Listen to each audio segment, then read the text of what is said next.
আজি আমি আহিছোঁ বঙাইগাঁও ইকো পাৰ্কত আৰু আজি পাৰ্কখনৰ আপোনালোকক কিছু দৃশ্য দেখুৱাম সব ভিডিঅ'টো ফলো ভালকৈ চাই। এই পাৰ্কখন বঙাইগাঁও কলেজ আৰু ITI কলেজৰ ওচৰত অৱস্থিত আৰু ইয়াৰ টিকটৰ মূল্য 10 টকা আৰু সৰু ল'ৰা ছোৱালীৰ বাবে টিকটৰ মূল্য 5 টকা।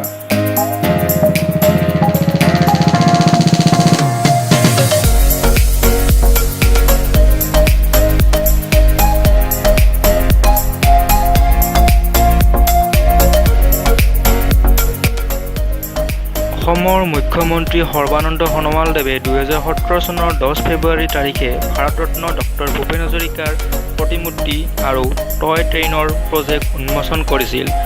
টয় ট্ৰেইনখনত সকলোৱে উঠিব পাৰে আৰু পাৰ্কখনৰ কিছু ঠাই এই বাহনখনেৰে ঘূৰায় আৰু ইয়াৰ টিকটৰ মূল্য 10 টকা।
যদি ভিডিওটো ভাল পাইছে তেনেহলে ভিডিওটো লাইক কৰক, চেনেলটো সাবস্ক্ৰাইব কৰক আৰু আপোনালোকে যদি ইকো পাৰ্কত গৈ পাইছে তেনেহলে কমেন্ট কৰক। ধন্যবাদ।